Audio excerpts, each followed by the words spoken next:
Yes. Mr. Commissioner, Cliff Krause from the province of British Columbia. I intend to be very brief.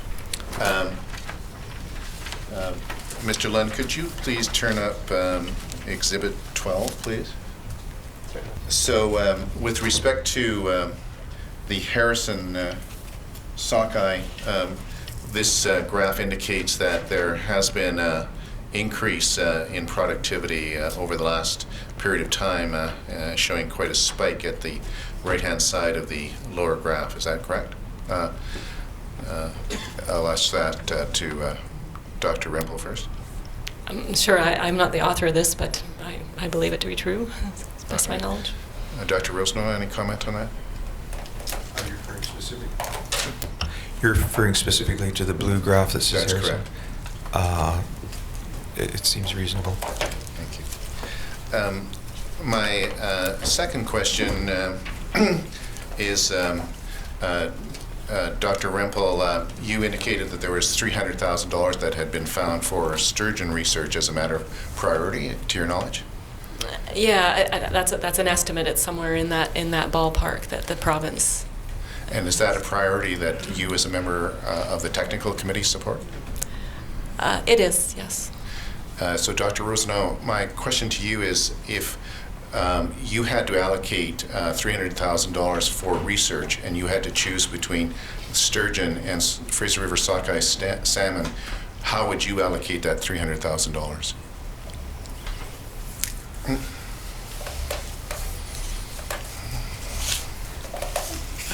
Are you asking that as in recognition that I'm a member of the Fraser River Sturgeon Conservation Society and I'm on the science board or the science committee of that society? Is that the context?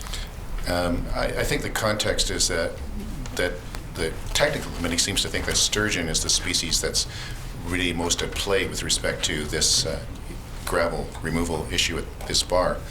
And I'm asking you whether you agree or disagree that if there has to be a choice, that sturgeon is where the research fund should go. Well, if I may, I would like to put the sturgeon research into context. That money just came into being last year for the first time, despite the fact that gravel removal had taken place in a major way since the mid-2000s, and sturgeon had not had any money allocated at all. And a lot of people had said we needed some money. So in the fact that sturgeon have been left behind, way behind, I would say that the priority would be sturgeon at this time, but that wouldn't diminish the requirement for sockeye to be assessed as well. Mr. Lund, could you please turn to paragraph 19 of the PPR, which is, I think is 16, the current PPR, the gravel PPR?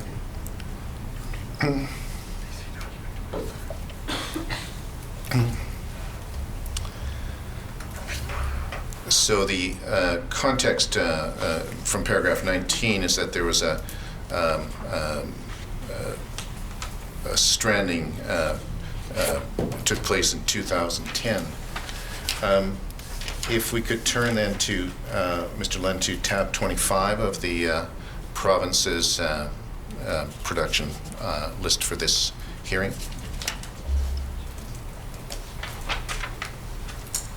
All right. And this is, Dr. Rempel, this is, I understand that the monitoring, post-construction monitoring report that was done with respect to December 2010 construction. Are you aware of this report? I am. And were you involved in seeing that this report was done? Correct, yes. And if we turn to page 4, Mr. Lund? Yes, so the table indicates that the extent of the fish salvage that was done between November and January, November 2010 and January 2011? Correct.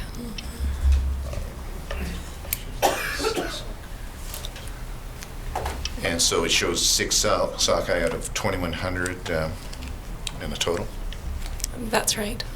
All right. Those are my questions, Mr. Commissioner. Thank you, Mr. Commissioner. Lead of Initiative appearing as counsel for the Conservation Coalition. I'm sorry, I apologize, Mr. Melina. Ms. Gardner was kind enough to bring to my attention that I failed to mark the last document as an exhibit. Might that be the next exhibit then, please? The 1,090. Thank you very much. Thank you.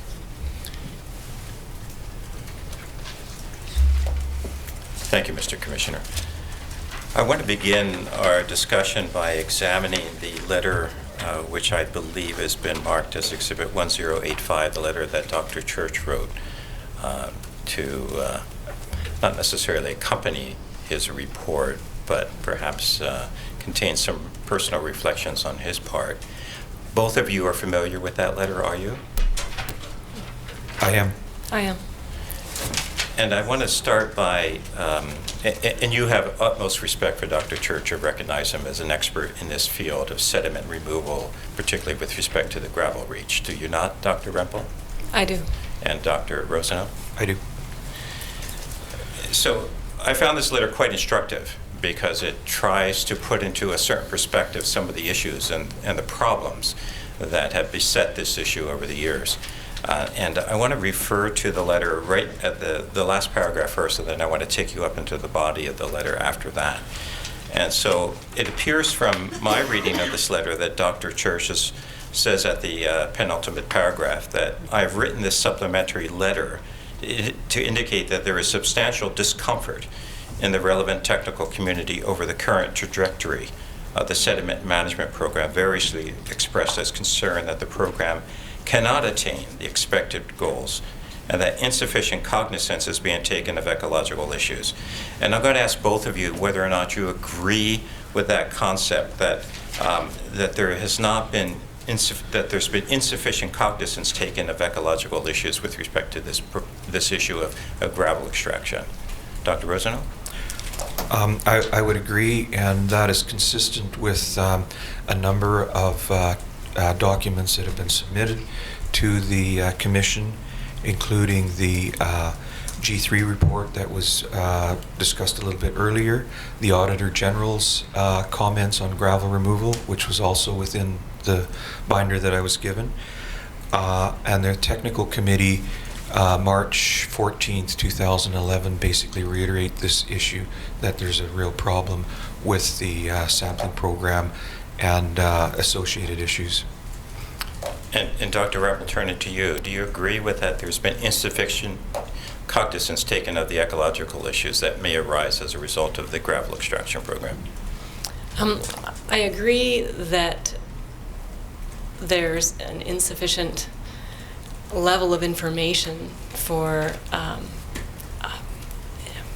biologists such as myself to fully assess the potential impacts of this program. Depending on how I think you read this, I do believe that the department is working with what information is available to the best of our ability to make decisions that minimize impacts to fish and fish habitat. Yes, and I certainly don't fault you for that. But I would put it to you further that a precautious approach to this whole issue would be fundamental to making sure that we're not disrupting the environment to such a significant extent that it may, in fact, be impacting sockeye salmon, and specifically in this Commission's case.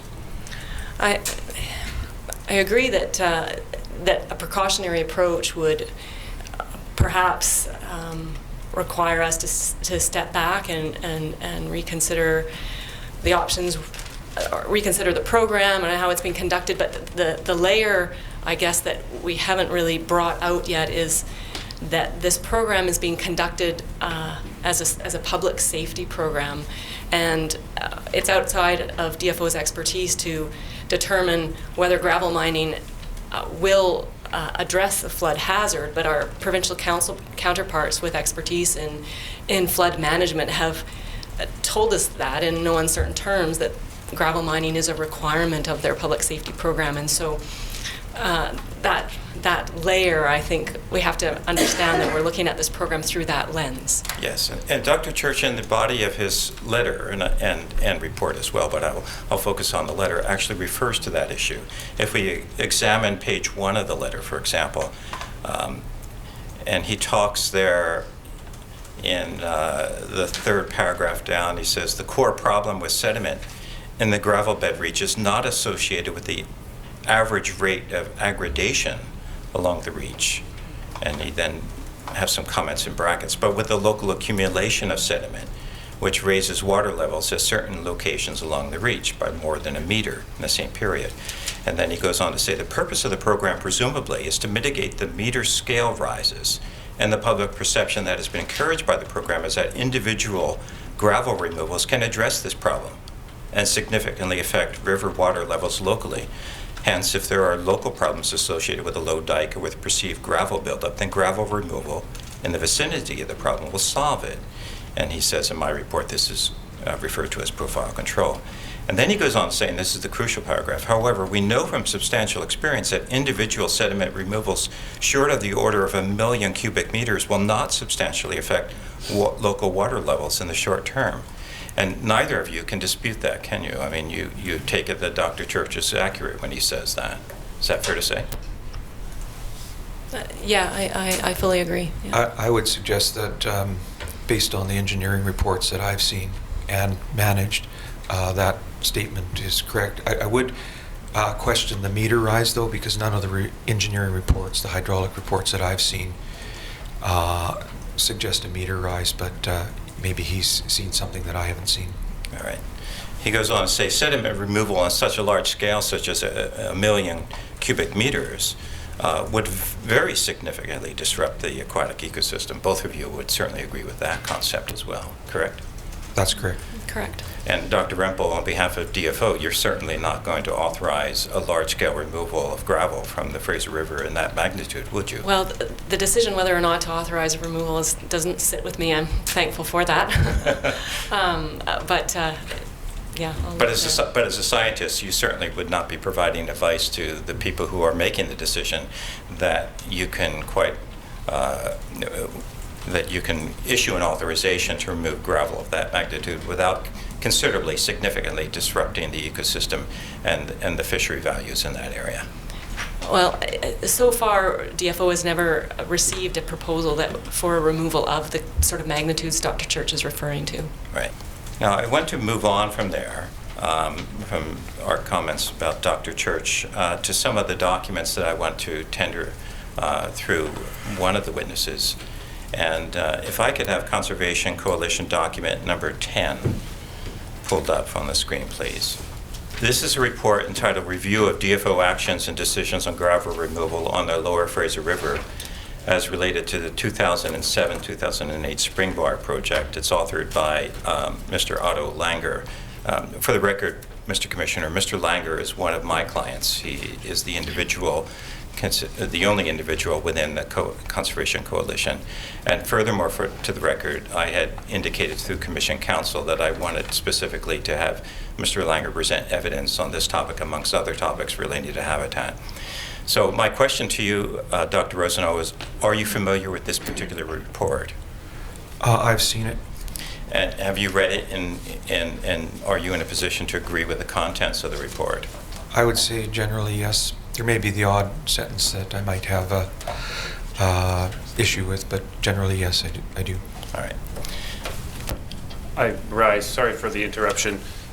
This report purports to be some kind of an analysis of some documents that an individual who's not here today to face cross-examine allegedly prepared for some purpose by the date, I'm guessing it was for submission to this commission. I'm not sure what the relevance is, and I can wait for questions to object further, but I will object to this going into evidence as an exhibit because it's hearsay. And if my friend feels there's relevant documents that were obtained by Mr. Langer in his ATIP request, I invite him to tender those documents and not hearsay analysis by someone who can't face cross-examination. Boris Tyzik for the province. We too object to the introduction of this document into evidence for the reasons that were expressed by counsel for Canada. Mr. Commissioner, I'm in your hands. Essentially, I want to tender this document. We've had evidence now from Dr. Rosenau that he's read the report, and he says he generally agrees with the contents. In that way, it's no different from any scientific report or any report prepared by an individual that might not be able to come to the commission. I mean, for example, if I had an authored report by Dr. Scott Hinch and put it to these witnesses, and Scott Hinch were not coming back to this commission to testify as to it, I don't think that people would be objecting to it so much.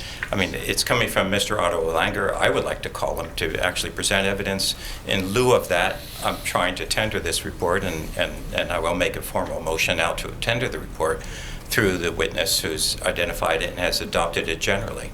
Are there any other counsel, Ms. Carter?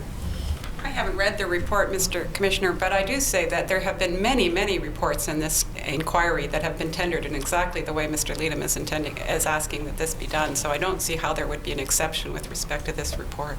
With respect, there's a big difference between a scientific report that is produced in a forum that has a purpose that's not this commission, and a report that is, or a review of materials obtained by an ATIP request that is basically has excerpts of materials allegedly taken from ATIP's documents from DFO, and then an individual's editorializing on the contents of those documents put forward for the truth of their contents. I think that it's hearsay, and it's unfortunate, arguably, that the author is not here to face cross-examination on his allegations in this report. But in light of the fact that he's not here, this document is hearsay and inadmissible in my submission. Thank you.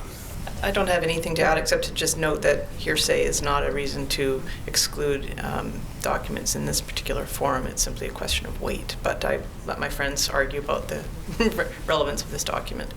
Commissioner, one of the issues is if in going through some of these reports, and it's really the nature of the editorializing that we have here, which is of the concern in this. Again, we don't see it all, but you've got comments here where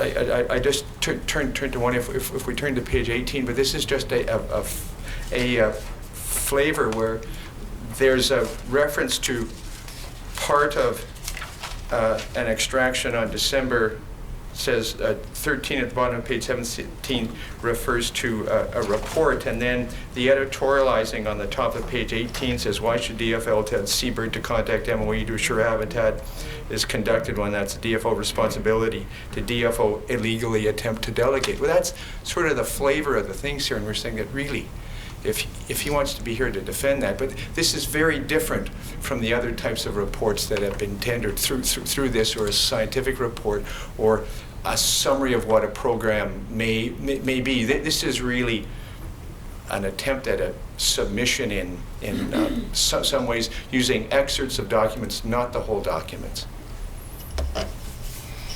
Mr. Commissioner, I'm in your hands. I mean, obviously, if I had my druthers, I would have Mr. Langer here, and he can speak to the issue. But in lieu of that, I mean, I'm in your hands in terms of how we proceed. And yes, it's admittedly hearsay. The probative value of it can be assessed by you, I would respectfully suggest, and you can deal with it on that basis. Thank you very much to you, Mr. Leadham, and to the other council. I think the solution, so we can move forward, is to permit this document to be marked for identification purposes. You will then be permitted to ask questions of the witnesses about the document, and that still leaves counsel in the room to raise an objection to your specific question if they feel that it's not a fair question to put to these witnesses, or for some other reason they want to put an objection on the record. And then in due course, when it comes time to submissions, I can receive submissions about, first of all, whether the document should be marked as an exhibit, and otherwise how much weight I ought to attach to the document or to the answers given based on the document. All right, thank you. That document will be marked as CC, double C. Dr. Rosenau, just dealing with the provisions of what we've now marked as Exhibit CC for identification, there's headings, and I'm going to scroll through very quickly. There's a heading dated Introduction, the Ecological Geomorphological Setting. You follow it through. There's a heading about Historical Overview. You keep on going down. Recent History of Mining in the Gravel Reach of the Lower Fraser River. It deals with some fact presentation, present situation under 1.3, and then ending just before the ATIP file review of DFO actions and decisions. All right.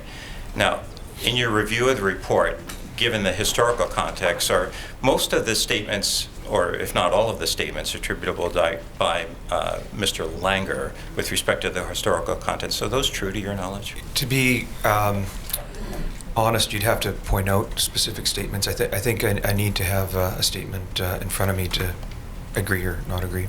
Okay. In the interest of time, Mr. Commissioner, because I am very limited in terms of the time, and I have a lot more to cover with this panel, I'm going to move on, and I'll deal with my issues with respect to marking this as the case may be. I'm going to ask to be pulled up Conservation Coalition document number 19. I expect I may get some similar suggestions along this line, and it's a note for submission to the Cohen Commission entitled Juvenile Sockeye Use of the Lower Fraser River and its Estuary, also composed by Mr. Otto Langer. And my first question to you, Dr. Rosano, is have you read this report? I have glanced through it. I don't think I read it in detail, but I have scanned through it, yes. From your brief perusal of the report, does it tend to corroborate your knowledge with respect to juvenile sockeye use of the Lower Fraser River and its estuary? In terms of river run sockeye, it's from recollection, it's generally correct, yeah. And I think you have to discriminate between the lake-reared smolt-sized fish versus the fish that rear within the river, within Georgia Strait, within their first year, also known as river run sockeye or river rearing sockeye. All right. I'm going to ask that this be marked as the next exhibit. I'm going to put an objection on record on the same basis as my last one. This is hearsay. The witness says he hasn't read it in any detail and can't adopt its contents. I'm not sure what the probative value of it is. You can, if there's particular points to be asked of these expert witnesses, my friend is free to ask questions that draws on their knowledge and experience. Thank you. And the province takes the same position. Again, Council, I think the appropriate, I haven't read the document myself, so I'm not familiar with the content, but I think the appropriate step is to give this a letter for identification, and I can still receive submissions from Council as to whether it ought to be admitted into the body of evidence, or if it is admitted, how much weight ought to be attached. All right. Document will be marked as, or lettered as DD, double D. Conservation Coalition document number 23, please.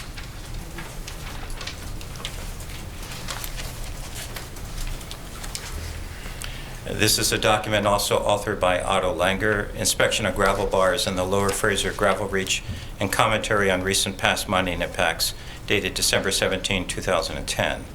Now, I think that this document might be a bit different than the other two. Let me pursue that with Dr. Rosano. Were you familiar with this document, Dr. Rosano? Yes, I helped Otto edit, and in fact, some of the material in this document is mine, or I provided it to him. And the document that I wrote that was referred to in earlier cross-examination was largely taken out of this document, including some of the errors. All right. If I can briefly pull up exhibit number 1074, please.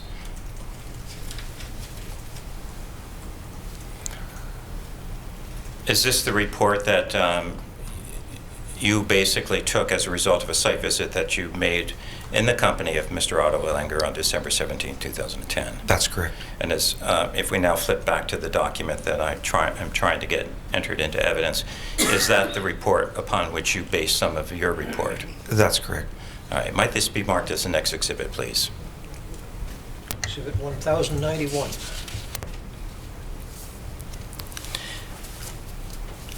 If I could have Commission document number 26, please.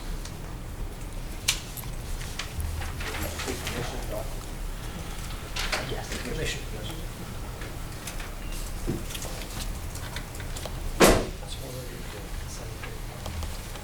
It's already marked as Exhibit 735. Thank you.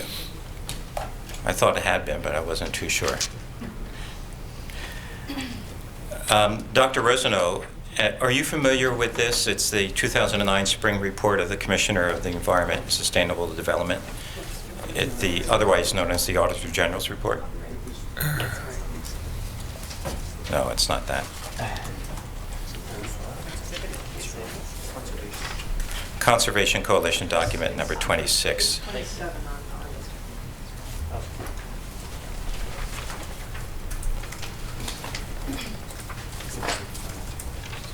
That's it. Thank you, Mr. Lund. 26? Conservation tab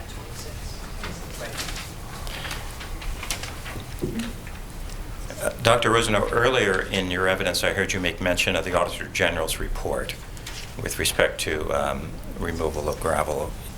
And scrolling through this, is that the Auditor General's report dealing with observations or recommendations protecting fish habitat?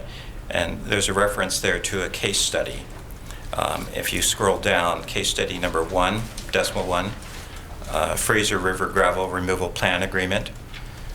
Is that the Auditor General's report that you had in mind? I think that's the same one. The format is different, Yes. but I think it's the same. There's a tab. One of the tabs has the Auditor General's report. Yes. And if it's the same one, then yeah, I am familiar with it. Okay, if we can just scroll to the next page, If it because is. I think this is an excerpt from that report. And Mr. Commissioner, for your edification, the title page of the Auditor General's report, I believe that we may have already marked this as an exhibit way back in October or November. 35. Thank you. Because I recollect putting this particular document to the witnesses on the Deputy Minister panel. And the excerpt here is actually case study number 1, the Fraser River Gravel Removal Plan Agreement. And so what should follow is actually just the excerpt from that. Is that the report that you referred to emanating from the Auditor General's office? Yep, it looks like it. Yep. All right. I won't seek to, I believe that this is embodied within Exhibit 35, Mr. Commissioner, so I'm not seeking to tender this outside of the confines of Exhibit 35. Now, in the questions that were put to you by my learned colleague, Mr. Spiegelman, dealt with, in part, only 1% of the total sockeye population is reflected by the riverine variety as opposed to the lacustrine variety. You do recall that evidence, or those questions being asked of you, Dr. Rempel and Dr. Rosano? I do. The question is actually, even though we're only talking about 1% of the total population, if we look at it from a conservation, genetics, and biodiversity perspective, that 1% can be very significant indeed in terms of the genetic diversity of the sockeye species, correct? I agree, yeah. Yes, I have no problem with that statement. All right. And so we should not be really just focused upon numbers, but rather on conservation units. And we know from having heard evidence from the wild salmon policy about conservation units, and some of the conservation units that we've heard about, such as Weaver Creek, Harrison River, they're actually riverine conservation units. Do you know that to be a fact, Dr. Rosano?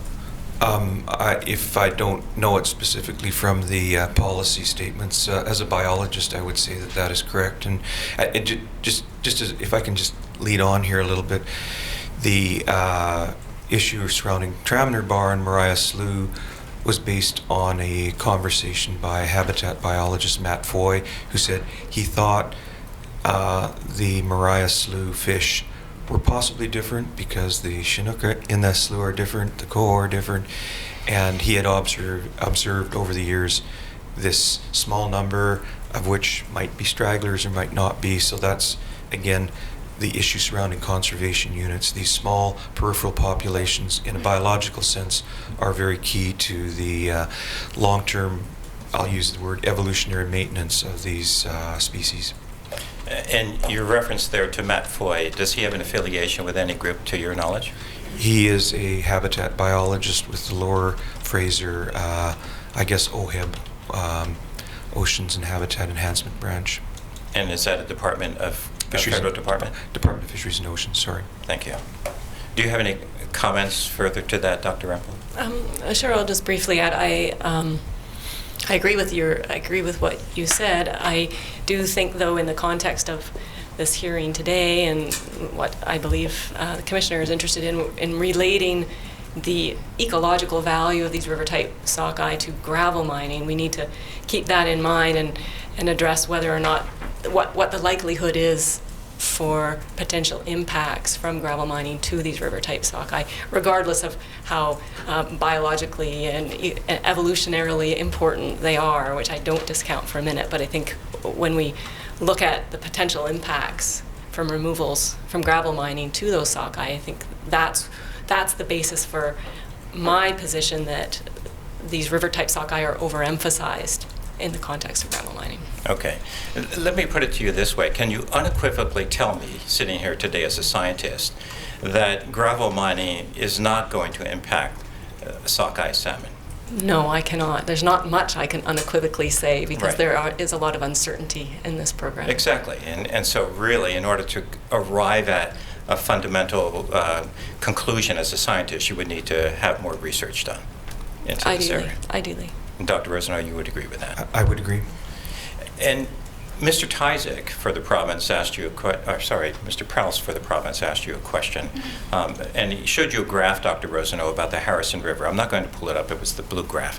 Are you familiar with the out-migration pattern of the Harrison River sockeye? Only the little bit that I've read, but I do understand that it is a river-rearing sockeye population, some of which goes into the Gulf of Georgia very early in its life history, and almost uses the Gulf of Georgia as a lake, if you can put it that way. But yeah, the Harrison River or Harrison Rapids sockeye population is said to be a non-typical, if I can use that word, sockeye population vis-a-vis the rest of the Fraser River, or most of the rest of the Fraser River, insofar as it leaves the Harrison River, goes downstream and rears in I'll call them non-natal habitats. And does that occur with your knowledge of that particular conservation unit as well, Dr. Rempel? Yeah, it does. And I further advise that in terms of its eventual out-migration from the Gulf, or from the Georgia Strait, that it actually exits to the Gulf of Alaska through the Strait of Juan de Fuca, rather than through the Broughton Archipelago. Is that accord with your knowledge as well? Are you referring to me? Yes. That's my understanding. There's a paper that's been written by Department of Fisheries and Oceans scientists, and it appears, there's some debate in terms of the magnitude, but there appears to be a southward and westward exit through Juan de Fuca as opposed to northward through Discovery Channel, Broughton Archipelago, as apparently do most of the, I'll call them normal lacustrine style or lacustrine ecotype sockeye from the Fraser River. The final document I want to put to you is Conservation Coalition document number 18, if I can have that pulled up onto the screen. I'm going to suggest that this be marked as an exhibit, and I know that Commission Counsel is going to take umbrage with me, and if I can just be allowed to put my position before she speaks, then I'm sure that she might even, in fact, agree with me. Given the constraints of time, Mr. Commissioner, let me tell you what this is. It's essentially comments on the Policy and Practices Report, which is an anonymously authored report, the authors of which are never been produced for cross-examination. And what Dr. Rosenau has done is he's gone through the report in fine detail, and he's extracted in bold through you'll see this in examining this, he's extracted in bold the actual comments contained from the PPR, and he's put his comments in underneath that, page by page, and it goes through for the remainder of the body of this. And in lieu of me taking valuable commission time and putting these sequentially to Dr. Rosenau, I'm going to suggest that it's just simply be marked as an exhibit. Now, I had provided notice to my learner friends that I was doing this.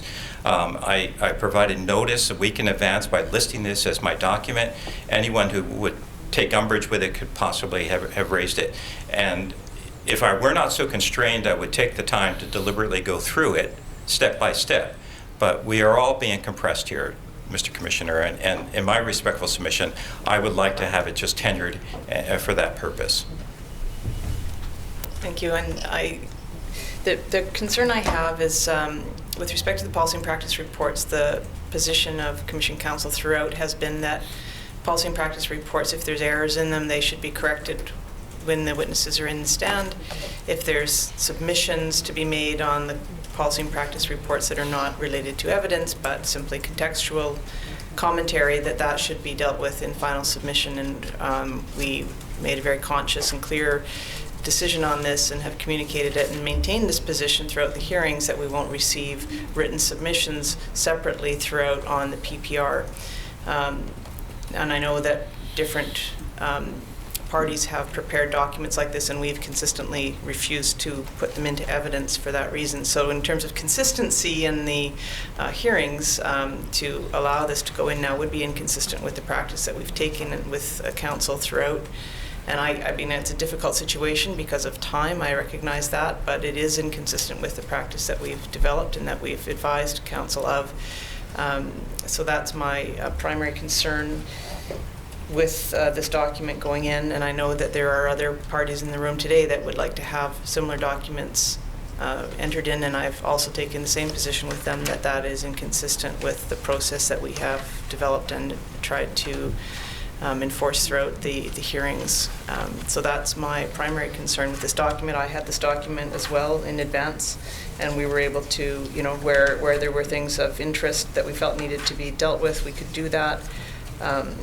Much of it is commentary and could be dealt with in argument by my friends at the end of the hearing. Thank you. If I may, Mr. Commissioner, Spiegelman J. for Canada.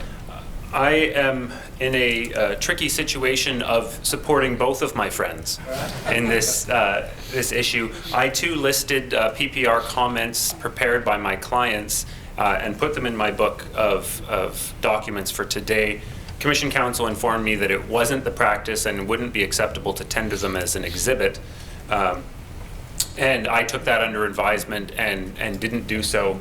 If my friend is successful in entering this document as an exhibit, which I have more to say on very briefly, then I will in redirect seek to do the same with my client's comments on this. Now, going back to this particular document, in my submission, there are statements made in this document that are opinions and exceed the expertise of the author, and so there's particular problems with the document itself, and as well there's a process issue with how clarity and context is provided for these PPRs. So I leave it in your hands as to whether this particular one goes in over the objections that have been raised, and I will seek leave to do so and redirect with mine if this one's successful. Thank you. Mr. Commissioner Cliff Prowse for the province. So mine is a slippery slope proposition.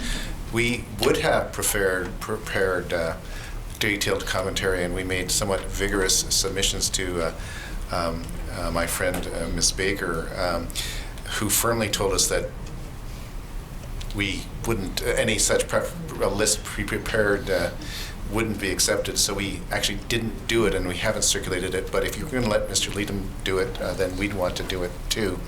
And there's a bigger issue of long-standing that I think I'll just stop on. Thanks. Mr. Commissioner, Nicole Chabas for Chiama and Stolar Tribal Council.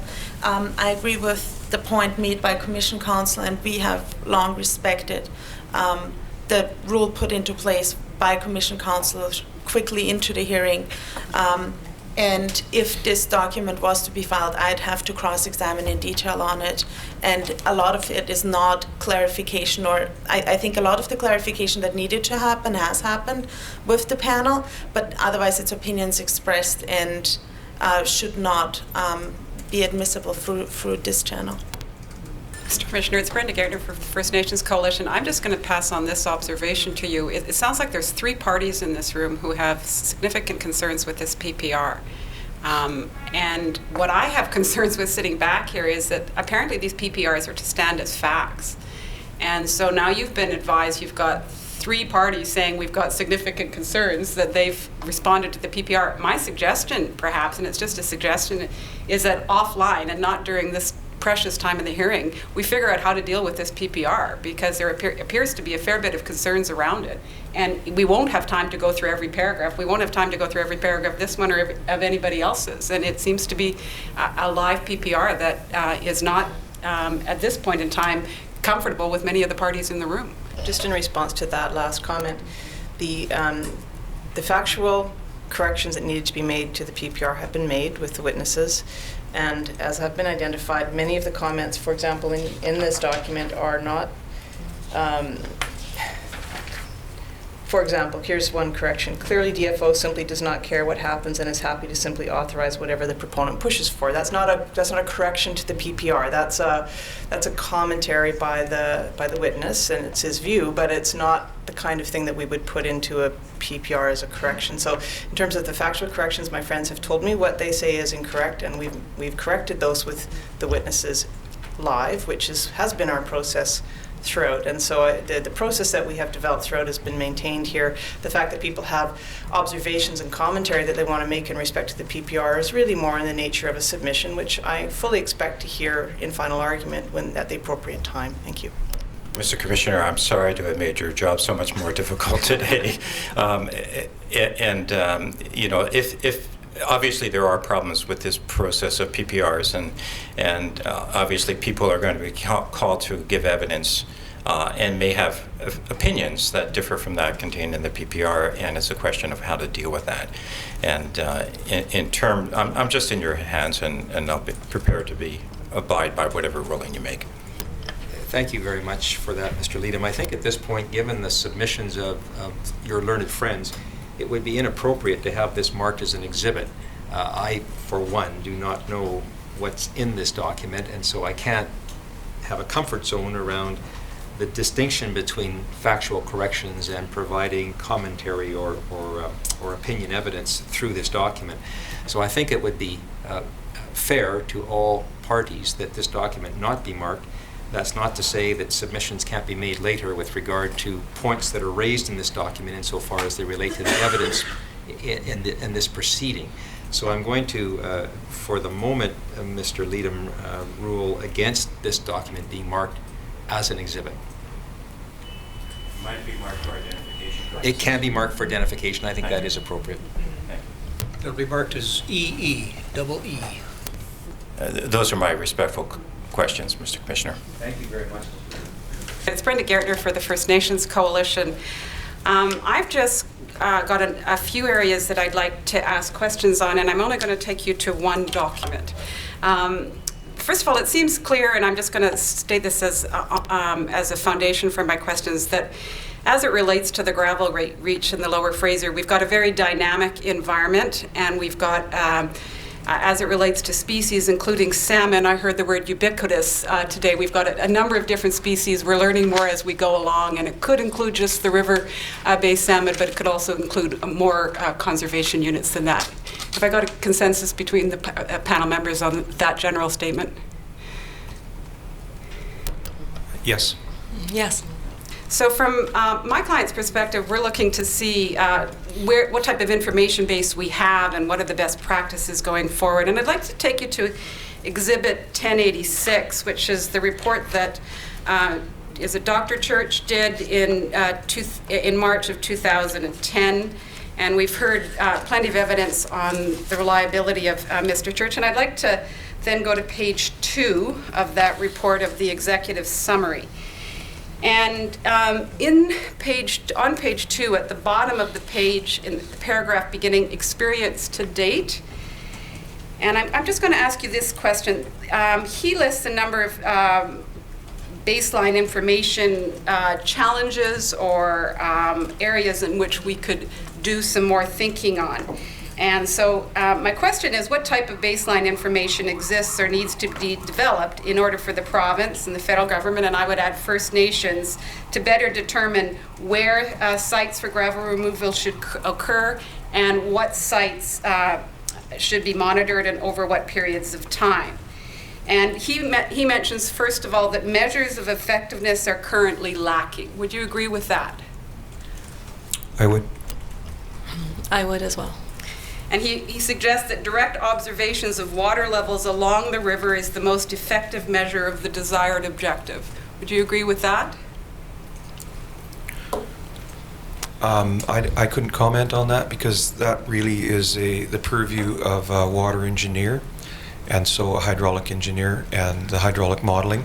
Again, I would point out that I had managed a couple of hydraulic modeling exercises through UMA, a consulting company, in the early 2000s. I would also point out that the flood profile had not been updated since 1999. Apparently, EMBC, in one of the tabs, there appears to be a move to an updated dike profile or flood profile model, but that's about all I can say in regards to your question. Dr. Rempel? I'm also not an expert in hydraulic engineering, so I would defer to Dr. Church. If that's his belief, then I would agree with it. All right. And measures of habitat quantity and quality along the river are a second measure, also assessed over a period of years. Comments on that? Yes, I agree.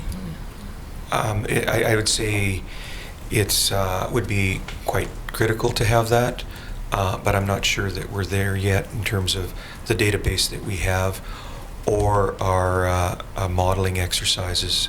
And then he also recommends site monitoring remains important to ensure no direct damage to the aquatic ecosystem. You'll all agree with that. And then more importantly, on the next page, all of these measures are most effectively appraised on a time scale comparable with the time scale for morphological and ecological changes along the river, which is in the order of 10 years. Would you agree with that? It seems reasonable. I would say that this is where I kind of take exception, and Dr. Church is a fluvial geomorphologist and I'm a habitat biologist.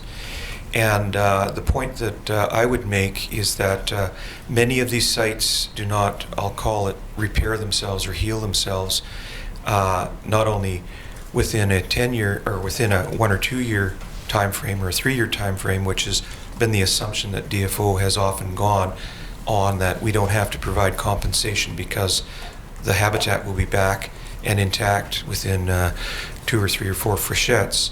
But in fact, many of these sites, Spring Bar is a good example, and some of the other ones, which I won't name right now, have not healed themselves in a period of 2 or 3 or so many years. So you're suggesting something longer than 10 years? Is that your suggestion? Well, given the how Spring Bar has unraveled, I would suggest that it looks to me it's going to take a long time for that thing to heal itself. Another bar, Foster's Bar or Peg Leg Bar, it looks like the mining in 1995, that bar is still not recovered, and whether that would have changed naturally or not is the big question. But getting back to what I wanted to make was my original focus was, as soon as that habitat is damaged, right now, once the waters then cover that gravel pit or the extraction site, that habitat's gone instantaneously. Okay, and so the real issue for me as a habitat biologist, a fish that's living there right and now can't wait a year, 2 years, 5 years, or 10 years for that habitat to come back because it's gone. Okay, and so if particular conservation units have fidelity to a site or to a general section of the river, and you repeatedly remove gravel year after year after year, and the river doesn't heal itself within time frames of less than 10 years, then you got a real problem because that habitat unit has nothing to live in, and basically will I'll use the word go extinct, although that might be a little dramatic. Dr. Rempel, I just want to go back to this dynamic environment of the gravel. It's not just a site-specific overall monitoring that we would need in this case, is it? It's really more doing an overall monitoring of the whole area. The river is going to change on its own, plus whatever changes occur with gravel removal. So to do this site, we're not looking just at the site of gravel removal. We're looking at the whole of the gravel reach. Is that correct? Yeah, I definitely concur, and that's, I think, a weakness of the current monitoring program that DFO would definitely like to rectify, is to build into the monitoring program more reach scale monitoring. Thank you. And would you also agree that working closely with First Nations, both those that are whose homelands these traditional territories includes, but also those who have an interest in the fish that are traveling through there, to properly monitor the whole of the area and the various stocks that may be affected by this? So the question is whether would they have a role? Yes. Would it be useful to be working closely with First Nations when doing this type of monitoring over long periods of time? Oh, I believe so. Anything to add on that one? I would just point out that both for the Chinook and the sockeye, genetic stock analysis has shown that the Chinook and the sockeye are upriver stocks. So late Stewart and Stalaco sockeye and Nechako and Stewart River Chinook are part of that matrix. So upriver First Nations are very definitely impacted, and again, to what degree, I think needs to be sorted out. I do have another topic that I do want to ask questions, so this might be the appropriate time. I tried to finish, but I can't. We are, Mr. Commissioner Brock Martland asked me to make an announcement to the participants, which is with respect to tomorrow's hearing. I understand there's been a death with respect to a friend of the commissioners, and that there will be a funeral tomorrow, and that we need to adjourn early to accommodate that. So the proposal is that we start at 9 and finish at 1 and take 1 20-minute break in the day. Mr. Martland has calculated that to be a 20-minute reduction in the overall day time, so he'll make some adjustments to allow that to be done, but he wanted to give people notice of that adjustment in the hearing schedule for tomorrow. Thank you. Also, we might make reference to the fact that the elevators are locked off until 8:30, so you can come up after 8:30. Hearing is now adjourned until 1:30.